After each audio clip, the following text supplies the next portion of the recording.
Stories are the currency of humanity. We share stories, we tell stories, we live stories. The Bible is a story. No, it's not a book of rules and regulations, it is most of all a story.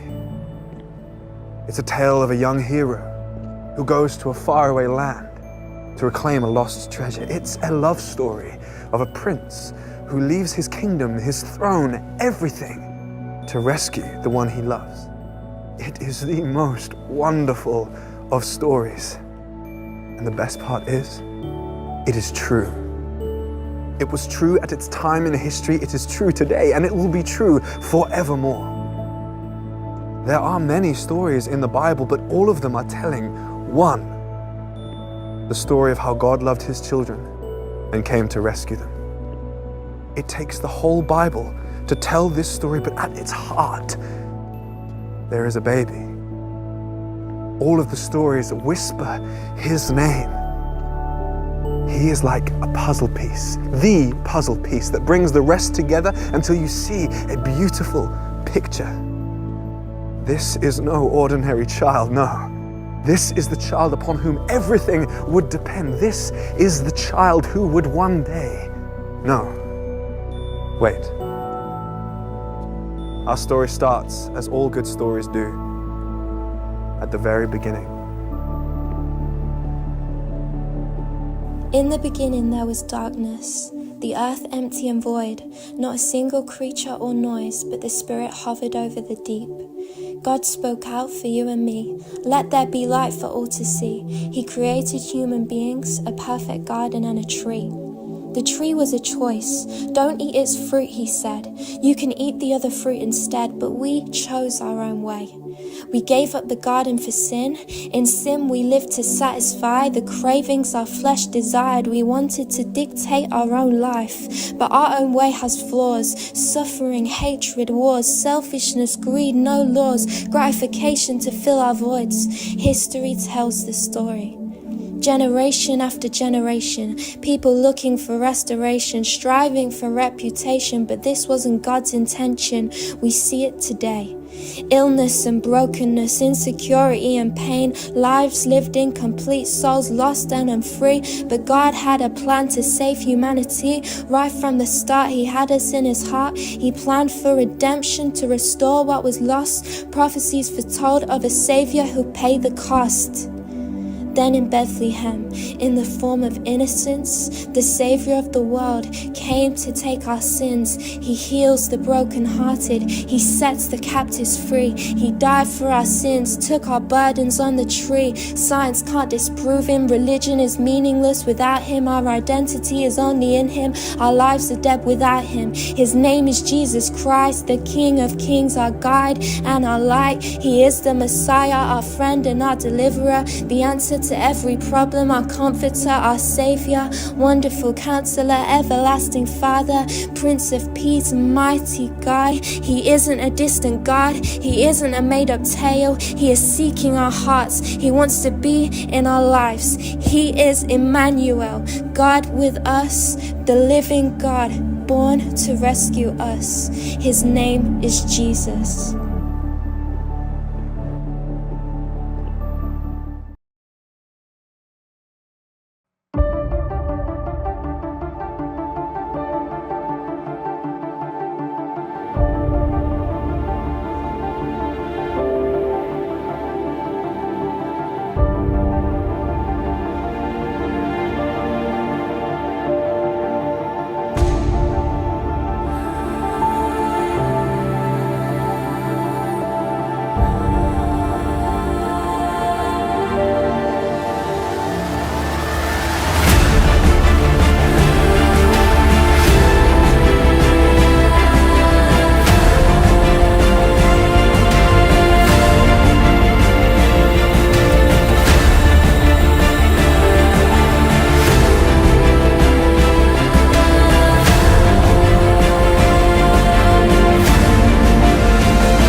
kakapakinig lang ng salita ng Panginoon, kinamanda yan, parang sinusubok na ako ng Panginoon eh.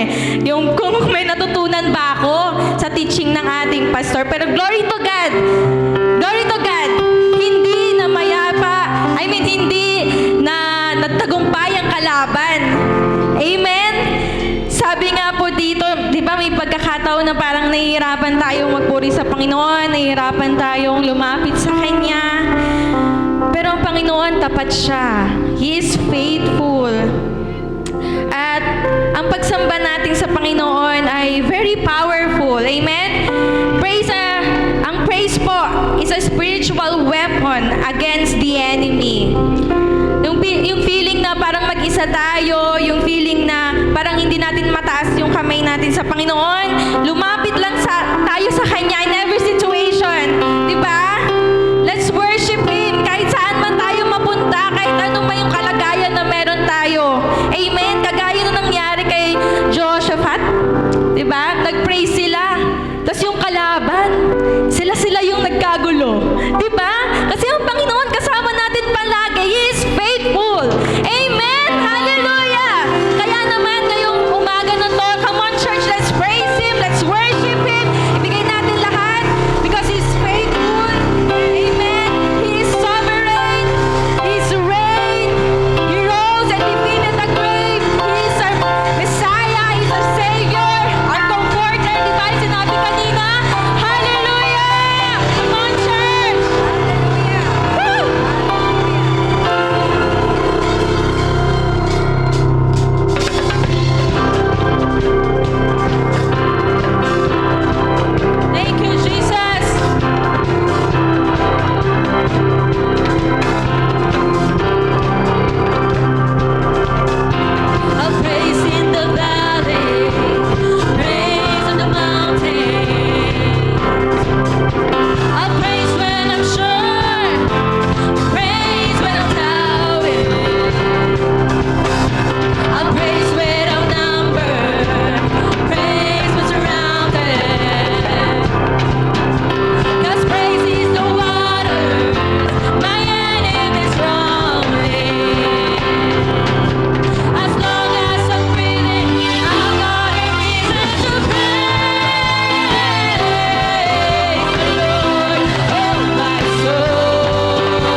siyang papurihan.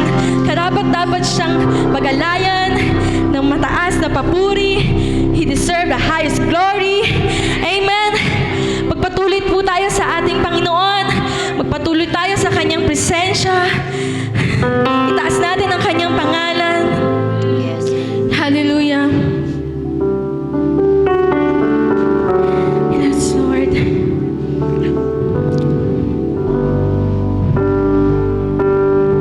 Yes, Lord.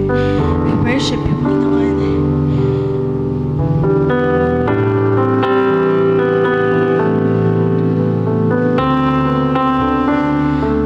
You deserve the glory.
Tayo po'y manalangin.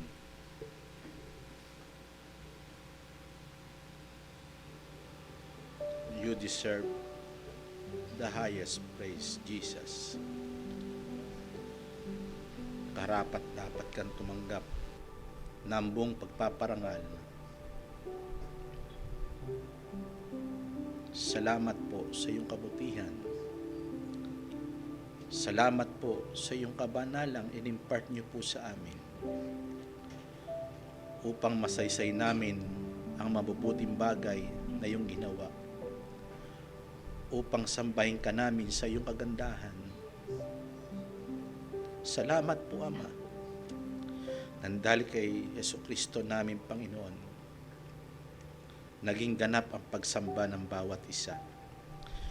Salamat po, Banal na Espiritu, na siyang nagtuturo sa amin upang ialay ang pagluhod sa aming Panginoon na dapat sambahin sa Espiritu at katotohanan sa aming Ama. Salamat po na marami, kahit maiksing awitin, hayaan niyo po, inalay po namin ito sa iyo ng buong lugod sa iyong harapan. Nagpapakumbaba, nagpapasalamat, sumasamba sa karingal-ringal niyo pong trono. Salamat po sa iyong mga gawa. Panginoong Hesus, dinadakila ka namin. Sa umaga pong ito, salamat po sapagkat may privilege pa rin po kaming masilayan ang kagandahan ng iyong mga salita. At nagpapatunay ito sa aming buhay upang magpatuloy sa laban at hamon na aming kinakaharap araw-araw. Salamat po sa iyong inhandang mabuting bagay na iyong salita upang mapakinabangan po namin. Salamat po sa mga sitwasyon, Panginoon, na i-apply po namin ito, Panginoon. Salamat po sa grace, biyaya, upang kami, Panginoon, makasunod sa iyong mga salita.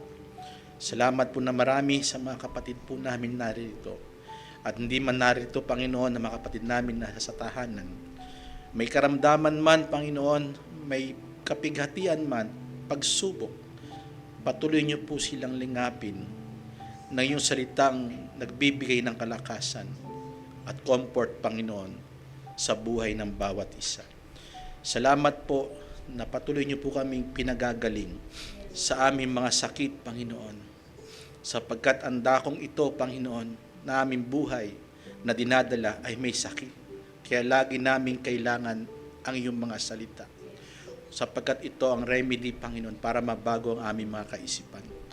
Salamat po na marami, Panginoong Hesus. Salamat po sa kapayapaan na dulot ng iyong salita. Salamat po sa katatagan ng iyong mga salita na titibay sa aming buhay, pananampalataya na ikaw po ang nagregalo sa amin. Salamat po na marami, Panginoon. Hayaan niyo po, Panginoon, lumabas po kami sa dakong ito, sa bulwagang ito, Panginoon. Nalalabas kami na taglay-taglay namin ng iyong mga salita upang sa pakibaka po namin, kami po'y manatiling nakatayo, Panginoon. Salamat po na marami, magtutulong-tulungan ng bawat isa, mag-iibigan, Panginoon. At hayaan niyo po, paglabas po namin dito, hindi lamang po makasarili po kami, kundi kami po, Panginoon, maibigin sa kapayapaan, maibigin po kami sa kabutihan, Panginoon, upang matalo namin ang mga gawa ng kasamaan.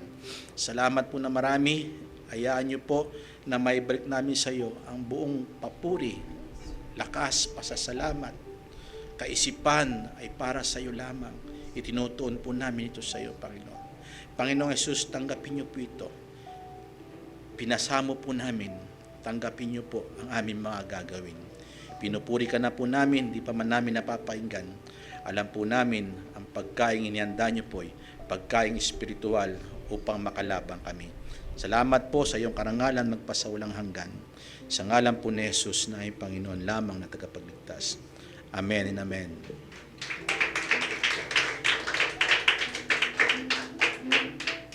Parang mahina po yung palakpak nyo kay Lord.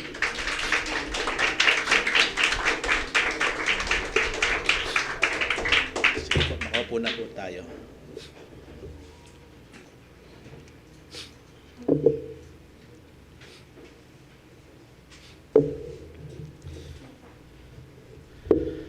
Blessed morning po sa atin lahat. At alam ko po na Ang Panginoon ay nasa sayo at nasa sa akin. Hindi po siya nasa kalagitnaan. Nasa sayo at nasa sa akin. Pagsamahin po natin ang biyaya ng Panginoon para makompose po tayo ng magandang tawag dyan, symphony. Amin po ba? Parang walang nakaintindi yata. Magandang musika pag nagsama-sama ang mga iba-ibang ugali, sometimes masama, pero ipinapakita ang kabutihan ng Panginoon doon. Amin po ba? Okay. Ang Iglesia ng Diyos na buhay, pag-aaralan pa rin po natin ito, bagamat may mga seasons tayo na dapat siguro punta na, pero papahapyawan ko po iyan. Kasi very timely po ang salita ng Panginoon. Connected po yan sa lahat ng mga seasons. Tingnan po natin. Gaya ng kawal, keywords po natin, key verses po natin, magsuot kayo ng buong kagayakan ng Diyos upang kayo magsitibay laban sa mga lalang ng dyablo. Ang atin pong dapat iniisip, magsitibay. Paano tayo titibay? Magsuot. Sabihin niyo po, magsuot. Kung gusto niyo ng katatagan, kung gusto natin ng kalakasan, magsuot. Amen. Yun lang po. Simple naman po yun. Kasi may kalaban po tayo. Okay, tingnan po natin 2 Timothy chapter 2, verse 3 to 4. Makipagtiis ka sa akin ng mga kahirapan na gaya ng mabuting kawal ni Kristo Jesus. Number 1 po sa isang mga kawal. Sa kawal po kailangan ng pagtitiis na babanggitin po natin sa susunod pa yan. At nakakonected po yan sa mga susunod na verses. Mahalaga po yan. Dahil tayo ay mabuting kawal ni Kristo. Verse 4. Sinong kawal na sa pagkakawal ay hindi nakikihalubilo sa bagay sa buhay na ito, sa mundong ito. Worldly system. Sabihin niyo po, worldly system. Hindi tayo nakikihalubilo. Hindi tayo umaayon sa takbo ng mundong ito. Kasi gusto natin bigyan ng karangalan ito. Upang siya'y kalugdan niya ang nagtala sa pagkakawal, bigyan natin ng kaluguran si Jesus Christ. Siya yung pinakaano natin, commanding natin, na siya unang lumaban. Can I hear amen? Napakahalaga po niyan, babanggitin po natin yan ngayon, yung worldly, o yung mundo na pag-aaral natin sa ngayon. Kasi enemy po natin yan, kalaban po natin yan. Sino yung nasa likod niyan? Si Satan. At kalaban din natin ang ating sarili na pag-uusapan natin sa mga susunod. So, parang madali, kala natin madali ang magsuot. Pero, sa totoo lang, naandyan na yan, pero bakit bantulot tayong isuot? Pag-uusapan po natin yan. So, tingnan po natin ang mga nabinbin po nating mga aralin. Spiritual warfare, ito'y paghahanda, part 2. Una, paghahanda po natin ay be strong in the Lord, in the power of His might. Verse 10. Di po ba? Kailangan doon tayo tumingin. Pag nalilingat tayo ng pagtingin sa Panginoon, nawawala ang lakas natin. Kasi bakit? Ang kalakasan ay galing lamang sa Panginoon. Can I hear amen? So, pangalawang paghahanda, ang kahalagaan ng pagsusuot. Kahalagaan ng buong kagayakan ng Diyos. Napakahalaga po nito. Siguro sa susunod may ilalagay po ako diyang pamagat na sa susunod na mga verses. Pero sa ngayon, tinago ko po muna para medyo exciting po yung ating pag-aaral. So, tingnan po natin, ang kahalagaan ng buong kagayakan ng Diyos, una, sa verse 12, basahin po natin verse 12, dahil dyan nakalagay yung ating pinag-uusapan na 5 points po natin. Sapagkat ang ating pakikibaka ay hindi laban sa laman at dugo. Pangalawa po, ang sinabi po dyan, kundi laban sa pamunuan. Yun yung pinag-usapan natin. Ang naiwan po natin, laban sa mga kapangyarihan. Pangatlo yan, pang-apat, laban sa mga pamamahala. Panlima, yung namamahalang ito sa kadiliman sa libutan ito, laban sa ukol sa espiritu ng kasamaan, sa dakong kaitaasan at kaulihulihan. Nasa huling points po natin, na pag-uusapan natin sa ngayon. Napakahalaga po niyan, minemenos po natin yung gawa ng kaaway. Namemenos po natin yan. Kaya tayo napapasok, nabibigyan natin ng hold si Satan. Nabibigyan natin ng tsansa para makapasok sa atin. Pag-usapan po natin. Ang pakikibaka ay hindi laban sa laman at dugo, pinag-usapan po natin, kundi ang mabuti ang dapat nating ipalit sa masama. Naalala niyo po 'yon. So, itong mga kalaban na ito ay talagang sinasabi natin principalities. Ito'y mga namumuno doon sa lahat ng lugar. Pangatlo, na dito na po tayo sa pag-aaral na ito para mabilis lang po tayo. Laban sa mga kapangyarihan. Wag nating babaliwalain kung anong kakayahan ni Satanas. Wag nating parang minsan kasi tayo, naalala nyo, sinabi natin, sa pangalan ni Jesus lumayas ka. Hindi po nakukuha ng ganun yan. Nakukuha yan, labanan mo ng mabuti yung gumagawa ng masama. Naalala nyo? So, take note nyo po ito. Ang kalakasang ito, yung kapangyarihang ito ay hindi basta-basta. Kaya wag nating parang babaliwalain kahit sa maliit na bagay. Kala natin parang hindi mo mapapansin pero napapasok ka na ng gawa ng kaaway. Kasi may kapangyarihan po ito. Hindi po ginamit dito yung kapangyarihan na all power. Tinignan ko po yan sa Griego, yung salita pong kapangyarihan, yung powers na sinasabi po dyan, sa Griego po, exousia. Pag sinabing exousia, ito yung merong in sense of ability lang.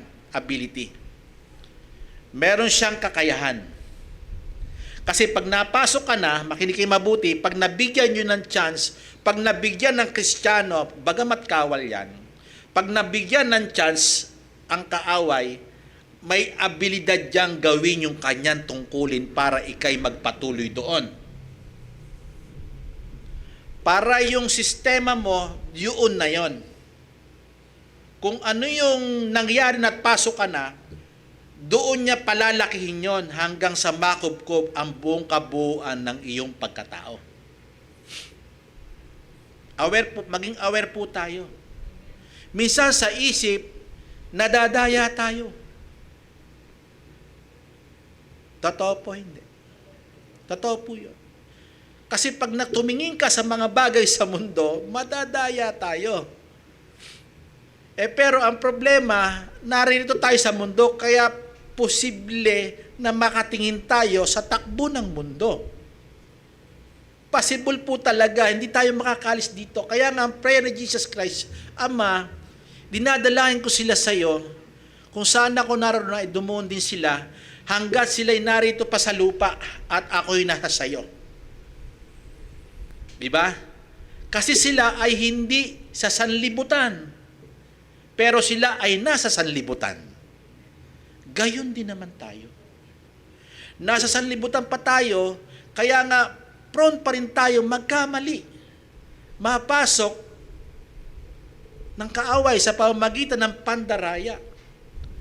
Mga lalang niya. Na pag-uusapan, ididetalye po natin sa mga susunod. Babanggitin ko lang po ito para makita nyo kung paano siya. Pinakita natin ano yung mga devices niya, di ba? Dadayain ka, lolokohin ka, di ba? Kahit sa maliit na bagay, bibigyan ka ng doubt. Christian ka na, bibigyan ka ng doubt. Kasi may kakayahan siya doon. Yun yung kakayahan niya. Hindi yan yung kapangyarihan para anuhin ka. Talagang sakupin ka niya. Kasi may kapangyarihan na sa atin na mas makapangyarihan sa kanya. John chapter 4, di po ba? Greater is He that is in you than he that is in the world. Kaya nahihiramin. Mas makapangyarihan na sa iyo kaysa sa mundong ito. Ngayon yung mundong ito, nasasakop tayo dahil nakikita natin, nararamdaman natin, lumalakad tayo dito. naririnig natin yung mga alingaw-ngaw nila. Yung lalo na yung mga makamundong tao. Kaya nahiramin. Kaya dahil tayo ay nasa flesh, makinig kayo mabuti, mahahano tayo.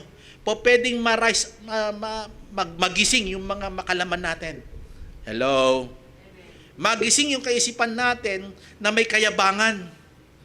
Likas sa tao, may yabang eh. Amen. May kapangyarihan siya dyan. At isa pang salita na exousia na sinasabi, in the sense of ability, ito po'y subjectively force or capacity.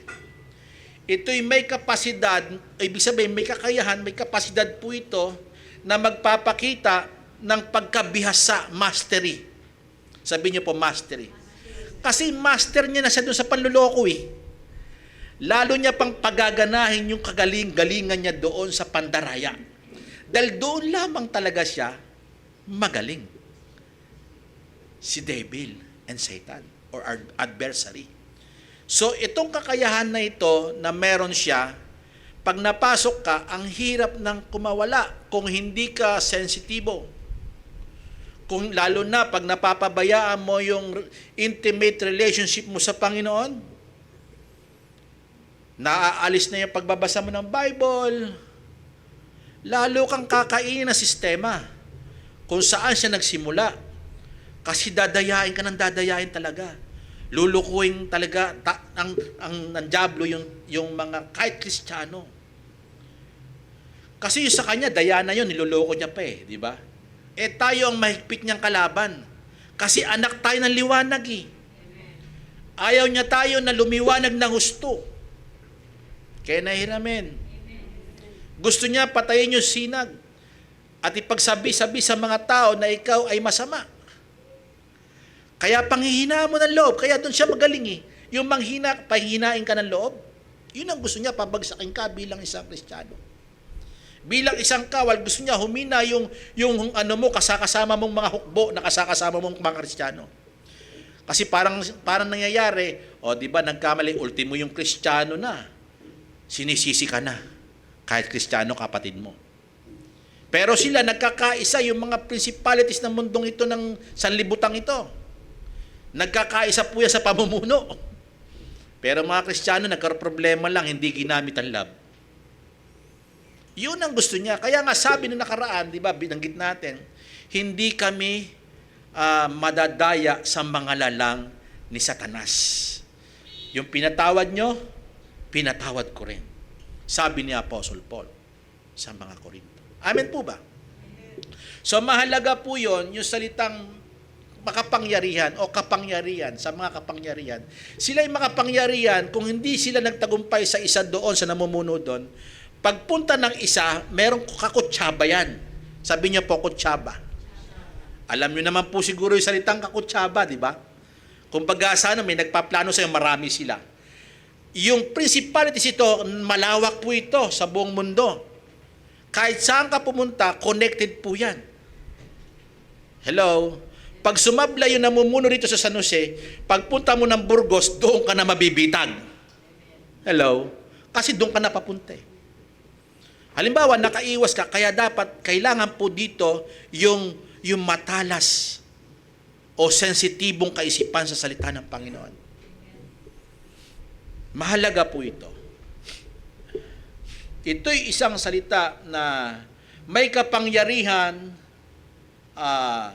potentate token of control. Pag sinabing potentate token of control, siya ay may kakayahan o may kapangyarihang kumontrol. Kasi yung system na yun, kontrolado niya, paano niya paganahin. Yung pandaraya niya yun, ganun siya kabiyasa, paano niya i-manipulate ka doon. Paano ka paglaruan doon. Paano ka, i-engage ka doon. Pag na-engage ka doon, andun ka na. Pagaganahin niya na yung system, hanggang namamalaya mo, parang napasok ka na. Ba't nga pala parang di na ako nakakapanalangin? Bakit di na ako nakakapag-pray ng mahaba? Hindi ko na naipag-pray si ganito. Why? Hindi na ako nagba-Bible study. Hindi na ako ma-attend ng church. Kasi napasok ka, hindi mo lang napapansin. Hindi lang mahirap pansinin. Kasi nandyan lang sa paligid yung mga principalities. May kapangyarihan po sila, may ability po sila. May kapasidad po sila para mapandaya ng tao. Even sa mga true Christian or mga pinili. Para humina yung puwersa ng mga pinili. Yun lang naman ang gagawin niya eh. Kaya tayo, hindi tayo nagiging maganda patato kasi nasisilipan tayo. Can I hear amen? Panahon na para tayo ay tumatag. Tingnan po natin, ito'y sinasabi sa isang salita na potentate token of control na may kapangyarihang kumontrol ng mga bagay sa pangluluko niya, pandaraya. Ito'y influence, sabi niyo po influence. Pag napasok na ikaw o tayo nung devices niya, nagkaroon siya ng hold sa atin, ito'y nagiging malakas na impluensya unti-unting sumisira sa atin. Bilang dapat tayong mataas ang ating integrity bilang isang Kristiyano. Amen po ba? Pag naroroon ka na, parang bumababa na yung parang moral na ano mo eh. Di po ba? Parang makinig kayo, pag nagkasala ka, di ba parang yung moral mo parang na ano, alam niyo po yon, yung parang yung dignidad mo parang nabawasan. Di ba? Ba't ko nagawa yun? Hiyang-hiya ka kay Lord, di ba? Pag nakagawa ka na mali, di ba? Pero kung hindi ka nahihiya kay Lord, ibig sabihin, natural lang sa'yo yun. Pero kasi bakit? Yung system nga naroroon na. May kapangyarihan sila. Kaya wag natin basa-basa, hindi lang dapat tayo dalo ng talo. Dapat may personal kang intimate relationship kay Lord. May meditation ka para makagawa ka na mabuti. Palabanan mo yung masama ng kabutihan. Amen po ba? Amen po ba? Tingnan po natin Colossians chapter 1 verse 13. Ito'y napakaganda para sa atin. Na siyang nagligtas sa atin sa kapangyarihan ng kadiliman. Niligtas na tayo ng Panginoon doon eh. Amen po ba? Huwag na tayo magpasakop doon sa devices. Dapat mataman natin pag-isipan kung ito ba ay salita ng Panginoon o hindi o salita ng mundo. Dapat alam nating i-divide po ito. Paghiwa-hiwalayin po ito. Kung salita ng Panginoon ito, gawin natin. Iniligtas tayo sa kapangyarihan ng kadiliman. Ibig sabihin, mean to say, nasa kaliwanagan na tayo, na kay Kristo na tayo. Ang sabi niya, at naglipat sa atin sa kaharian ng anak ng kanyang pag-ibig. Bakit kaya pag-ibig? Tinatanong ko ito, Lord, sabi ko, bakit po niligtas niyo po kami sa kapangyarihan ng kadiliman, inilipat po kami sa kaharian ng anak sa kanyang pag-ibig. Alam niyo po ba ang lahat ay nauwi sa pag-ibig? Kasi pag may pag-ibig ka, yung gumawa sa'yo ng masama, papalitan mo ng mabuti dahil umiibig ka sa kabutihan. Can I hear amen po? Kaya no chance si Satan dahil yung pag-ibig ni Kristong nasa iyo ay dadaloy sa iba. Amen po ba? At dito babagsak ang mga Kristiyano. I mean to say, hindi ka mapopol doon sa mali. Babagsak tayo sa magkakaroon tayo ng pag-ibig na lubos. Now, pag tumingin tayo kay Jesus Christ, kung paano na tayo inibig, ano yung susukli mo? Love. Amen po ba? At sa kapwa natin, love din na may bibigay natin. To the point na nakita natin si Jesus Christ, masama tayo pero inibig tayo. Di po ba? Makasalanan pa lang tayo, namatay na siya para sa atin, Romans chapter 5. Ibinigay niya na ang buhay niya para sa atin. Makasalanan pa lang tayo. Ngayon, may mga tao nagkakamali sa atin. Kaya tayo napapasok, pinapalitan natin ng hindi magandang salita. yung gumagawa sa atin na hindi maganda. At ang sabi niya po dito, nilipat tayo, mean to say, wala ka na doon sa galit. Gumawa sa'yo ng masama. Wala na sa iyo yung pagtatampo.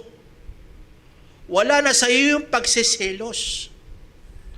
Kundi nakatingin ka sa Panginoon na siyang umibig sa iyo.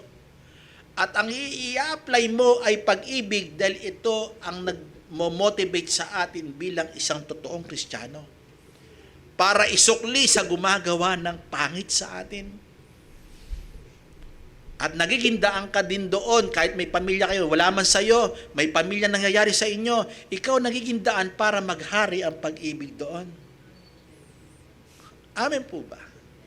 May kapangyarihan po ito, pero mas makapangyarihan yung nag-alis sa atin. Inalis na nga tayo doon eh. Di po ba? Huwag na po tayong magpadaya pa. Pang-apat, kaya may influence po yan. Yun yung sinasabi niya po yan. Hindi po yan all power na parang pag nakuha ka na niya, hindi ka na makakalis. Kasi tayo, ligtas na tayo. Ligtas na tayo, wala nang makakaagaw sa ating Panginoong Jesucristo sa kanyang kamay. At higit sa lahat, sabi ng Panginoon, at gayon lalo't higit ang aking Ama, hindi kayo maaagaw ng sinuman sa kamay ng aking Ama. Amen. So wala na pong chance si Satan. Ang chance lang po niya, pahinain tayo ng pahinain. May abilidad lamang siya doon. Control po yun. Parang yung control niya, parang pag nakapasok siya, makokontrol niya yun. Pero may chance pa rin tayo makawala. Kasi bakit? Naroroon tayo sa Panginoon. Amen. Ang maganda rito, dapat nakokontrol natin, na nahahadlangan natin. Di ba, James, lagi natin binabanggit si James? Chapter 4, di ba? Lagi natin binabanggit yan. Di ba? Ano sabi niya? Chapter 4, verse 7, di ba? Submit yourself unto God. Magpasako po sa Diyos. Ibig sabihin, tumingin ka lagi sa Panginoon. Mag-focus lagi tayo sa Panginoon. Submit natin, magpasakop tayo. Ibigay natin sa Panginoon ang ating buhay. And resist the devil. Pag sinabing resist, tanggihan mo yung masamang alok. Tanggihan mo yung mga devices niya. Alamin mo kung iyo'y devices ng Satan. Alam na natin yan. Meron tayong, makinig kayo mabuti, ang mga Kristiyano o mga kawal ay may espiritu ng Panginoon. Ang espiritong iyan ang nakakadetect ng mga devices ni Satan. Hello? Kumbaga sa isang salita, yan yung pinakamataas na alarma para wag mong puntahan yung mga device, wag mong tanggapin yung mga pandaray at panloloko ni Satan. Amen po ba? Kaya yung espiritu na sa iyo, may kakayahan po yung dapat tumanggi. Kaso nga lang, dala sa katawan tayo, nandito siya sa loob natin.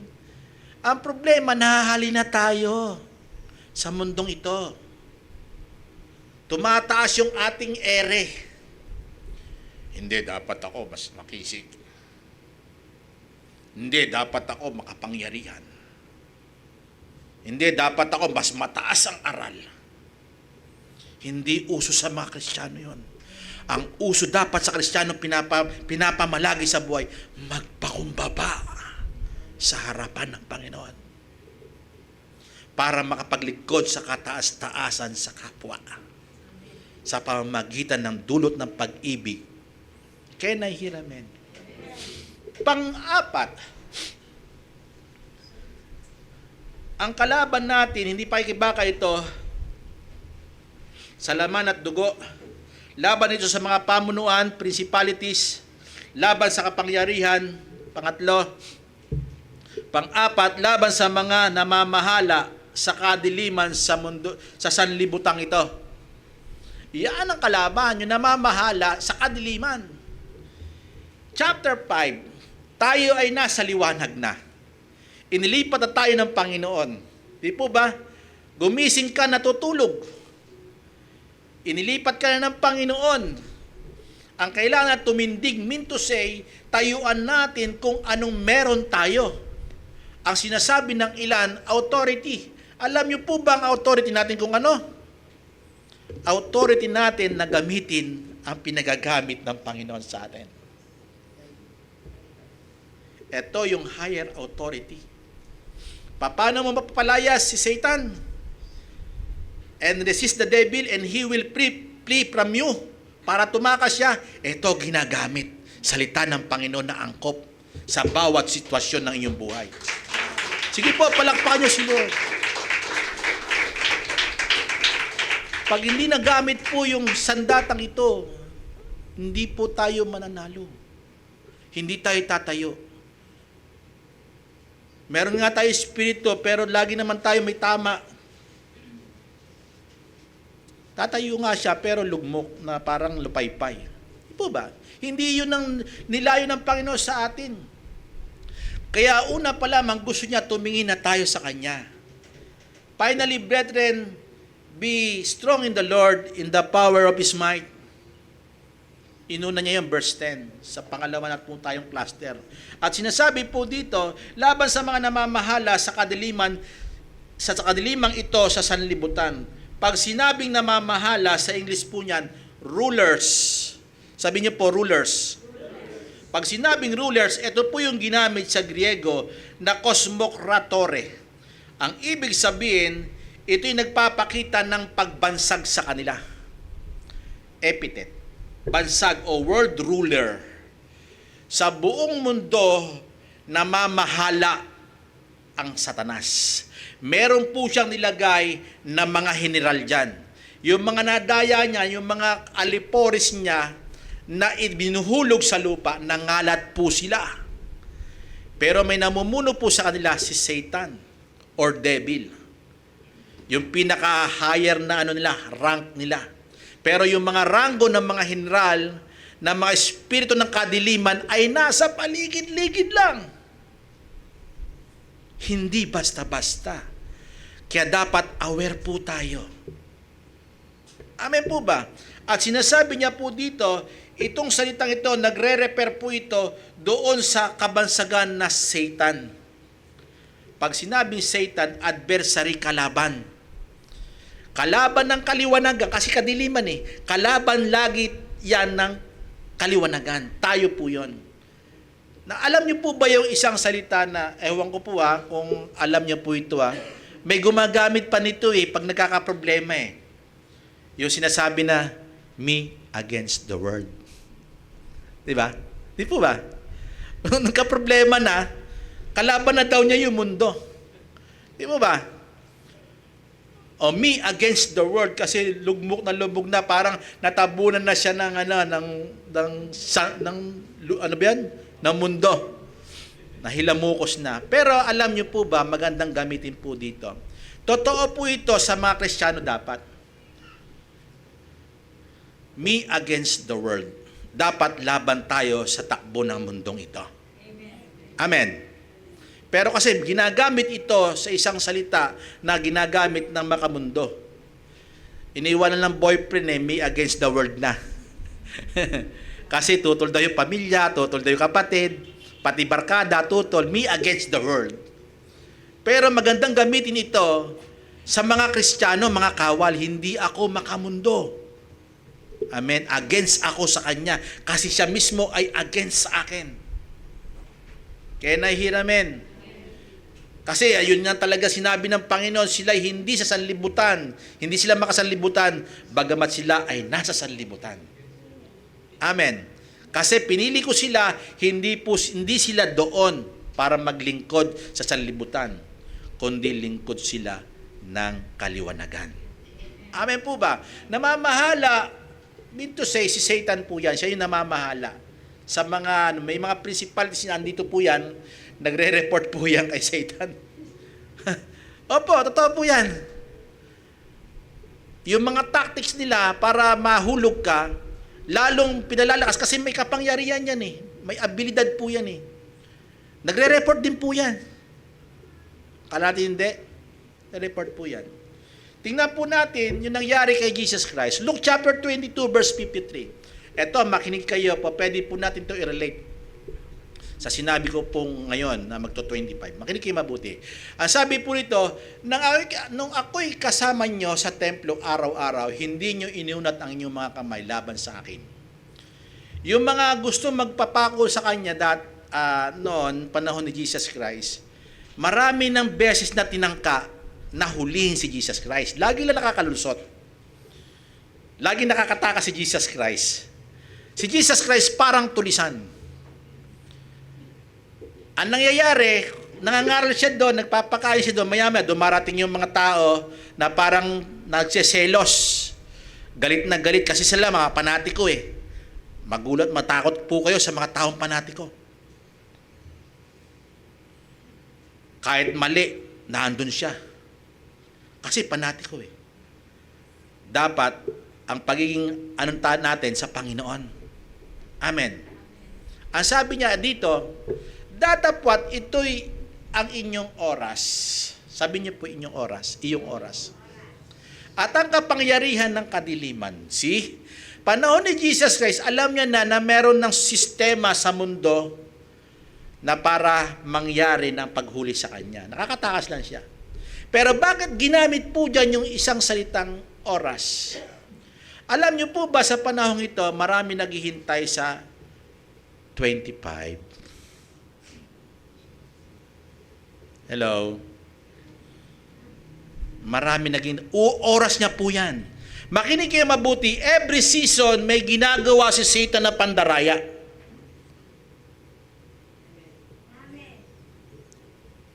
I-clear po natin ang ating stand. Kasi po ang December 25 ay okasyon po yan ni Saturnalia. Kung gusto nyo i-celebrate ang Pasko, sa iyong sarili, i-worship mo si Lord. Ang Pasko ay araw-araw. Pag wala kang queso de bola, galit ka na. Do you think nag-glorify yung nagtala sa iyo sa pagkakawal? Hello? Kung wala kang kumikisap-kisap sa tahanan, na pag-iwanan ka na, hindi nasusukat yun doon. Pag wala kang munito-munita, malungkot ka na. Pag wala kang exchange gift, ang sama ng loob mo. Walang regalo sa akin siya na. Makinig kayo, every season, lahat ng pangyayari sa season, oras po niya yan, gumagalaw po siya dyan. Kasi ang sistema ay nasa mundo, naalala niyo po, even sa mga hari, sa mga presidente, siya po ay may kakayahan na hawakan po sila. Lalo na hindi Kristiyano. Naalala niyo nakaraan ng pag-aaral natin? Even the nation, kayang-kaya niya, hawak niya yan eh. Kasi siya yung namamahala talaga eh. Ang pamamahala ng Panginoon ay liwanag, siya pamamahala niya kadiliman. Ang Saturnalia, ang pagdiriwang niyan, ikinonect po yan sa pagdiriwang para maging Christian. Quoted lang po yan. Na kunyari sa Panginoon. Pero may pandaraya siya doon kung mapapansin nyo. Nakita nyo na? Pag wala kang ilaw, sasabihin sa'yo, walang ka espiritu yung tahanan nyo. Di po ba? Hindi nyo alam, ang espiritong liwanag ay nasa sa'yo. Si Kristo Jesus ang liwanag mo na siyang tumatanglaw sa iyo, sa iba. Hello? Hello? Mean to say, ikaw mismo ang liwanag sa iba. Ba't ka gagaya sa kanila? Iyan, pag walang yan, tignan mo, pag naghanda yan, mamaya may alak na yan. Di po ba? Eto, makinig po kayo. Datapwat ito'y ang inyong oras. Mean to say, sa pagkakataong ito, maraming chance talaga gumagawa sila para madakip si Jesus Christ. Gusto talaga nila ang oras, makuha na kagad. Si Satan kasi kumiikot dyan eh. Gusto niya kunin si Jesus Christ. Kasi lumalaki na yung kingdom, yung pangangaral ni Jesus Christ. Sa pangangaral patungkol sa pagsisisi, dumadami yung tagasunod niya. Kaya bawat oras, makinig kayo, sinasabi ng Bible, hindi tumigil si Satanas nung nagpasa si Jesus Christ. Nagpasting siya, 40 days, 40 nights. At nangaral siya, tinukso siya doon. Hindi pa rin tumigil si Satan para siya ay dayain at lokohin. At bitagin, hindi siya makuha, ay yung mga kampo niya na lang gagamitin niya para mapatay. Hindi niya alam, yung pala ang taktika ng Panginoon para magtagumpay siya, si Jesus Christ. Para sa iyo at sa akin. Amen po ba? Sino ang natrap? Si Satan. Kasi bakit? Good ang ginawa ng Panginoon. Amen. Hindi siya nagpatangay. Amen po ba? Sa kapangyarihan din sa mundong ito, may kapangyarihan sa kadilimang ito, may mga panahon na ginagamit si Satan para madaya even ng mga Christian. Pag-usapan natin, marami po ito. O, magpe-February, di po ba?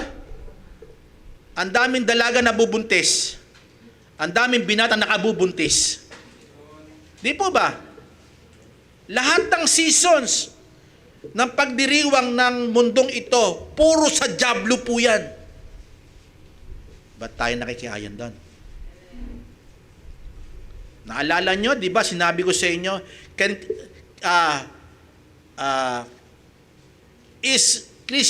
is appropriate for Christian to celebrate Christmas? Angkop ba sa Kristiyano na magdiwang? Kung gusto mo magdiwang, i-worship mo sa Lord sa bahay mo. Family mo, lumuhod kayo sa Panginoon dahil may isinilang para iligtas tayo. Amen. Amen. Pero yung naandyan kayo, sige po, palakpan niyo si Lord. Kami, ginagawa po namin, nagko-communion po kami. Wino-worship namin si Lord. Yun yung tunay na pagdiriwang. Kahit araw-araw mong gawin yun, pwede yun. O ba? Tsaka hindi yan in-ordinance ng Panginoon na i-celebrate yung birthday niya. Kasi walang tinalang birthday niya. Ay pagdiwang natin yung kamatayan niya at pagkabuhay na maguli ng Panginoon. Kaya maraming Kristiyano na dadaya, naloloko, may kapangyarihan po kasi yan. O, tignan mo, wala man lamang sa iyo regalo, di ba? Nalulungkot ka na, di ba? Lungkot na lungkot ka. Tapos yung, walang bonus, sabi ni pastor. Yung bulsa mo nakabukas ng ganyan, di ba? Galit na galit. Sino ba? Wala ba magpapala sa akin? Hindi nyo ba alam ang tunay na pagpapala? Si Jesus Christ. Ganap ang pagpapalang meron ka. May kapayapaan ka kahit meron ka lang dyan na maliit na chicken hihita. Okay na sa'yo yan. Siyang-siya ka na dyan. Huwag ka na maghanap ng kung ano-ano. Baka may sumisilip ka pa sa kapitbahay eh. Kasi bakit? Narito tayo sa mundo, nadadaya tayo. Kasi bakit? Nakatingin tayo sa mga nangyayari. Hindi nyo alam, makinig kayo mabuti, naandyan si Satan yung mga principalities. Ipinapakita sa mata natin para mabuksan tayo at madama natin yung flesh. Di ba? Tanggapin ang laman natin yung inaalok ng mundo. Di ba? Wala ka pang bonus. Magagalit ka ngayon sa kumpanya. Ano ba naman yan? A-absent na lang ako. Diba? Kahit walang bonus, pupurihin mo ang Panginoon. Kahit walang handa, pupurihin mo ang Panginoon. Amen. Pag may bumati sa inyo ng Merry Christmas, parang sinasabi niya, hello Saturnalia. Yun na sinabi ko sa inyo. Alam niyo po yan. Totoo po yan, parang kinakamusta mo si Saturn. Dapat sinasabi mo, si Kristo ang Paskwa, ang Passover ko. Amen? I-worship mo siya doon. Amen? Di ba, sasabi siya, Merry Christmas, tapos nakatingin sa bulsa mo. Di ba? Di ba, ang pangit? Di po ba? Kaya dinadaya tayo, matagal na tayong niloloko. Bukas na po tayo. Amen po ba? Kasi sa kanyang oras po yan. Sa bawat oras, naandyan yung sistema, gumagana po yan. Para nangyari po yan. Panglima at huli, tatapusin ko na po ito, pastora, at mga kapatid, kasi si pastor po magtuturo sa Sunday. Makinig po tayo, dumalo po tayo. Kaya nahiramen. Sama-sama po tayo. Amen po ba? Panglima at huli, laban sa mga espiritu ng kasamaan sa kaitaasan. Naku po, eto na. Kukunin ko lang po ang frame, pero ipapaliwanag ko po sa inyo ang kalahat-lahatan sa mga susunod na araw. January na po ito. first week communion natin, pero tatalakayin po natin yung mga system na ginagawa niya. Makinig kayo, laban sa mga espiritu ng kasamaan sa kaitaasan, pag sinabing espiritu, ito'y kalaban ng Panginoon, si Satan po ito, at sila namamahala. Alam niya po ito, paano paganahin. Si pastor, nagturo na po nito. Lalo na yung mga internet, sa air po yan. Po ba? Social media, po ba? Pag-uusapan natin sa mga susunod po yan. Sa kaitaasan, pag sinabing espiritu, ito'y espiritual, sa Griego po yan, eumatikos. Pag sinabi eumatikos, demonically, demonyo talaga. Pag nakain ka nito, parang tingin sa'yo, demonyo ka na.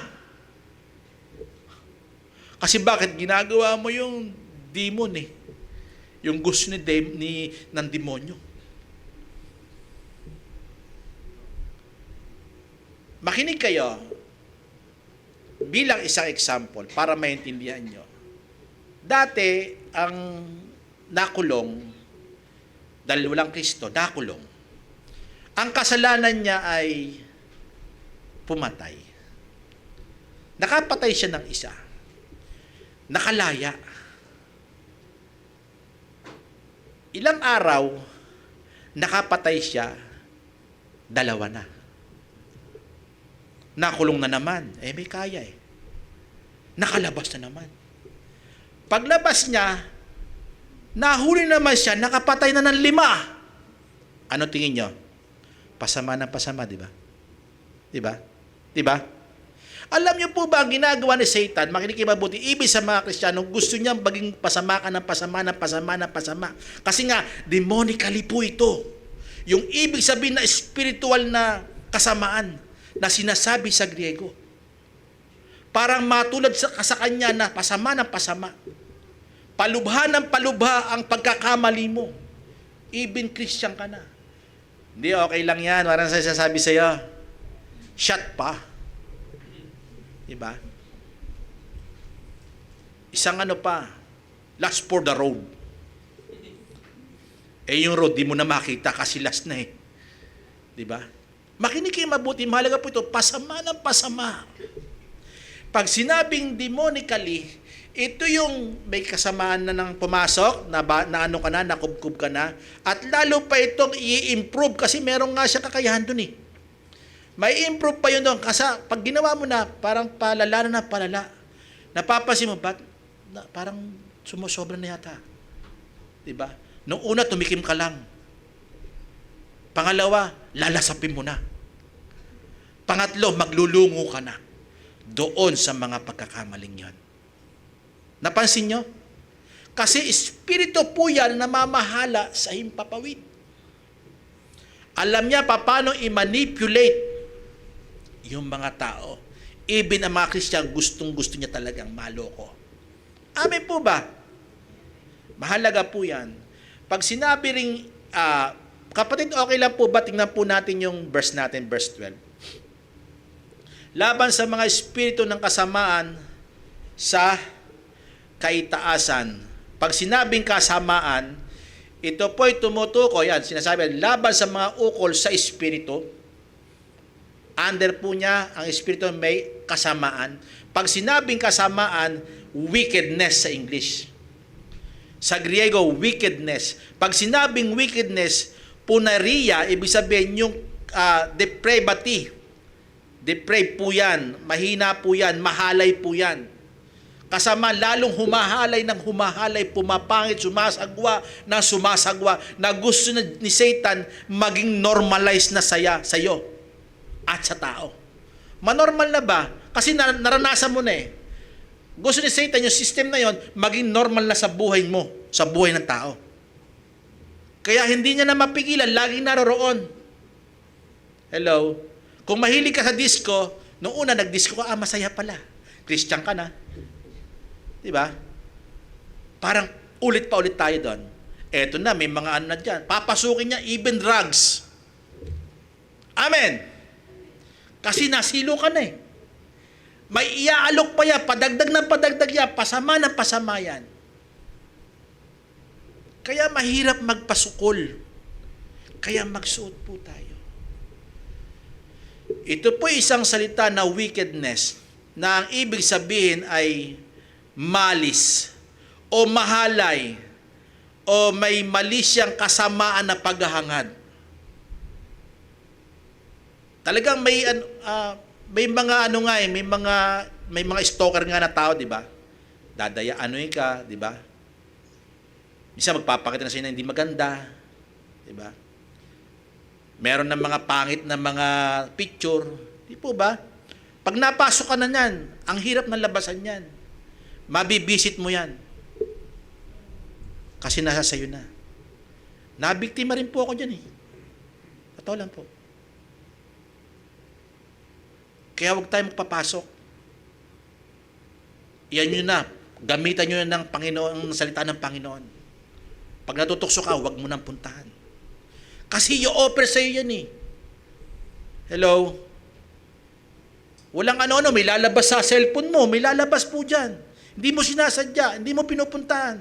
Hello? Sa mga Facebook, mag-ingat po tayo. Sa kaitaasan po, sila po yung namamala po dyan. Pag-usapan po natin sa mga susunod po yan. Wickedness. At isa pang salita, concretely, plot sins. Plot sins. Pag sinabing plot sins, ito yung nagbabalak ng mga kasalanan. Binabalak na. Kasi naroroon ka na, ikaw na mismo ang magbabalak na yon. O babalakin mong puntahan ulit, o i-attempt mo ulit. Kasi bakit? Na parang na-open ka na doon. Hello? Parang okay lang naman yata eh. Di ba? Kaya nahiramin. Kaya delikado po ito, maselan po ito. Yung kalaban natin, huwag tayong magpapaloko. Amen po ba? At ito pang sinasabi niya po rito, yung salitang iniquity. Pag sinabing wickedness, pinagkuhanan po nito sa isang salita, iniquity. Saan po galing ang iniquity? Ang iniquity ay galing po yan kay Lucifer. Si Lucifer ay nilikha na may kagandahan, lumakad ng may kagandahan, perpekto, sabi po doon sa Ezekiel. Siya po ay lumakad sa kagandahan, kinreate siya para sa worship, para mag-worship. Pero nakita sa kanya ang iniquity. Pag sinabing iniquity, buhat sa kasamaan. Pinagmulan ng kasamaan. Pero ayos naman yung pagkakagawa sa kanya. Di po ba? Kasi siya yung may iniquity. Pinagmulan. Ang gusto niya, matulad ka sa kanya. Na ikaw na yung pinaka-author doon sa lugar ninyo ng kasalanan. Amen po ba? Kaya mag-iingat po tayo. 1 John, makinig po tayo. 1 John chapter 5 verse 19. Nalalaman natin na tayo sa Diyos. Yan po yung absolute truth. At ang buong sanlibutan ay nakahilig sa masama. Pag sinabing buong sanlibutan, buong mundo, dahil nasa Prince of Air po siya eh. Laban sa mga spirit ng kataasan po yan eh. May pinaka-prince po dyan, si Satan po dyan, or your devil. Nayaan po ay nakahilig sa kanya o nakasandig sa kanya ang pamumuno. Kaya niyang paglaruan ang sanlibutan. Hindi basta-basta. Huwag po tayong magpapabitag. Huwag po tayong magpapahulog. Sandali lang po.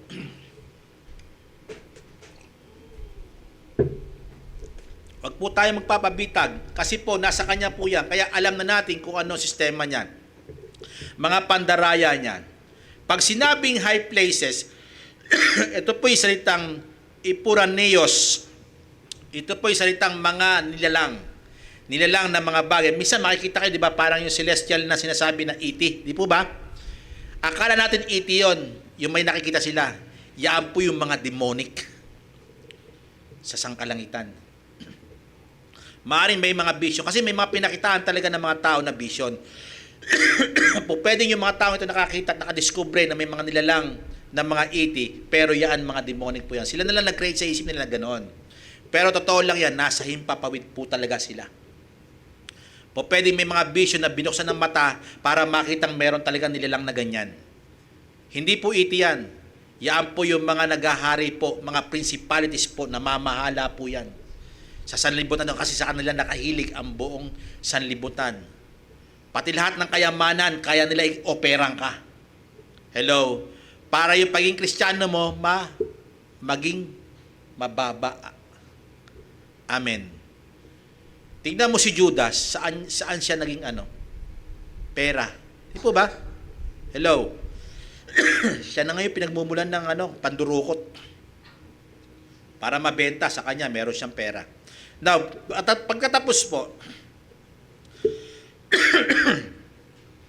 nilagay ko po dito, kinote ko lang po ito sa Isaiah chapter 41, verse 10. Marami nakakalam po nito. Kasi minsan dismayado tayo. Dismaya tayo. Bakit wala tayong ganito? Tagal-tagal mo ng pastor, wala ka pang sasakyan. Si pastor, may nagsabi sa kanya yan eh. Pastor, di nauso yung bike. Eto, maganda ngayon, no? Sakyan. Ang magandang sasakyan, alam niyo po kung ano? Sakyan mo yung kalooban ng Panginoon. Dadaling ka niya sa buhay na walang hanggang, walang regrets.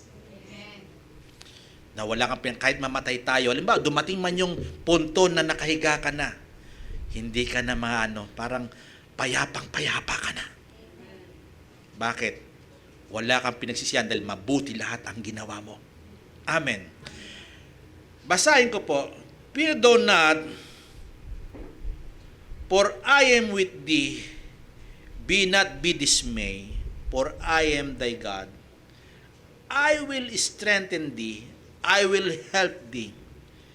Yeah. I will uphold thee with the right hand of my righteousness. Makinig kayo mabuti. Napansin ko po dito, kasi sila, dismayado na, maraming kalaban ng Israel eh. Pero ang Panginoon nangako sa kanila, alam niyo po ba tayo maraming kalaban? Marami tayong kalaban na principalities. Pwede po i-apply po ito. Makinig kayo. Una, ang napansin ko po dito, yung takot. Minsan, natatakot tayo sa mga maaaring mangyari. Kaya do not fear eh. Diba? For I am with you. Ibig sabihin, I am. Ginamit niya dito yung salitang I am. Nagpapakita po ito 2 beses po pinakita sa verse na ito. Sabi niya rito, for I am with you, be not dismayed, for I am thy God. 2 I am ang ginamit niya rito. Mean to say, pagkasama mo ang Panginoon, hindi ka matatakot, hindi ka mangangamba, hindi ka madidismaya, hindi ka manlulupaypay. Amen po ba? Kahit wala kang hamon, wala kang dyan, chicken nuggets ba yan? Tawag dyan. Ang liliit na nga lang, parang nuggets na nga lang, parang minasama pa. Kahit wala ka ng mga bagay na yan, huwag kang madismaya. Hindi ka talunan. Parang sinasabi mo, wala akong ganito, parang mababa ako. Hindi ka mababa. May kapangyarihan na sa'yo. Para yung mga nasa kadilimang nagde-celebrate ng ganyan, maliwanagan dahil sa'yo. Ang true worship, hindi yung sa pagkain. Hindi laman at dugo. Hindi inom at pagkain. The kingdom of God is righteousness, peace, and joy, Romans. Amen. Ang tunay na nasa kingdom. For I am with thee, I am God. Binigay niya po ito, yung una, 2 I am, sumunod, 3 I will, gagawin ko. Una, ang gagawin ng Diyos, I will strengthen you. Palalakasin kita kung nakatingin ka sa akin. Kasi nakatingin ka sa mga handa eh. Hello? Tumingin ka sa Panginoon. Nakatingin ka sa kapitbahay, kumukuti-kuti tapi. Tumingin ka sa Panginoon. Amen po ba? I will strengthen you. Huwag kang tumingin sa problema. Palalakasin kita. Huwag kang matakot. Kaya sinabi niya, huwag kang matakot. I will strengthen you and I will help you. Sabi niyo po, I will help you. Tutulungan tayo ng Panginoon. Pangalawang, I will po yan. Pangatlo, I will uphold you. Aalalayan kita. Yan ang pinakamasarap. Inaalalayan ka, hindi ka mabubuwag, hindi ka masisira, hindi ka mababagsak. Hindi ka mauhulog sa kamay ng kaaway. Amen. Na ginagawa nung kalapit na bansa ng Israel sa kanila. At gayon din naman tayo dahil ito ang umaalalay sa atin. Ito ang tumutulong sa atin. Ito nagpapalakas sa atin. Anen? Yung righteous right hand. Hallelujah! Praise the Lord! Yung matuwid na kanyang kamay na umaalalay. Tumutulong. Mean to say, yung kanyang grace, biyaya. Yung ginawa kang righteous, biyaya po yan. Natutulong sa atin. Hindi tayo maano. Kung natutukso tayo, tinutukso tayo, napapatingin tayo sa mundo, pumunta ka sa Panginoon. Tumingin ka sa Panginoon. Be strong in the Lord, in the power of His might. Ang Panginoon, hindi po siya nasakop ng ng mga sistema ng mundo eh. Hello? Kahit galit sa kanya yung governor eh. Di po ba? Kahit hindi po siya nagpadala po doon. Nakatingin siya sa Ama na nagsugo sa kanya. Nakatingin siya sa kabutihang gagawin. Makinig kayo, ito, last na lang po ito, bilang pagkatapos. Si Jesus Christ, bakit po siya nagtagumpay? Tumingin siya sa Ama. Sinabi niya, ang pinagagawa ng aking Ama, ang siya kong ginagawa. Makinig kayo, dapat ito rin ang gawin natin. Ang pinagagawa sa akin bilang kawal ang gagawin ko. Hindi ako maglalamierda. Magiging lagi akong gising yung aking pag-iisip. Bukas ang aking mata ng aking pag-iisip. Eye of understanding. Bukas ang aking mata na tumitingin sa kabutihan. Amen po ba? Ng Panginoon. At labanan ng kabutihan ang kadiliman. Alam niyo po ba yung mga nangyayari niyan? Lalo sa 25, nako po. Huwag po kayo magpapatangay. Mahalaga po ito. Baka pag nakita ko kayong nagse-celebrate ng ganyan, pupuntahan ko po kayo, kakain po tayo. Biro lang po. Share ko ulit kayo nito. Okay naman po, mag-ano po kayo pag family niyo po. Di po ba? Maging ano po kayo, maging liwanag po kayo sa libutan. Maging asin po tayo sa libutan. Hindi na po tayo taga-mundo. Tayo ay nasa langit, taga-langit. Yung sistema rito, wag natin tularan sila. Yun ang ginagawa nila eh. Amin po ba? Marami natatakot na nangangaral nito kasi baka mabawasan ng miyembro. Ang nababawasan ng miyembro, alam niyo pong bakit? Hindi talaga Kristiyano yon. Kung totoo ka, tatanggapin mo yan. Kung tunay kang Kristiyano, hindi ka sa tornalya. Amen? Hindi ka humahanga sa mga bagay dito sa mundo. Humahanga ka sa isang Diyos sa pangalan ng ating Panginoong Jesucristo. Amen. Maglingkod po tayo sa Panginoon. To God be all the glory.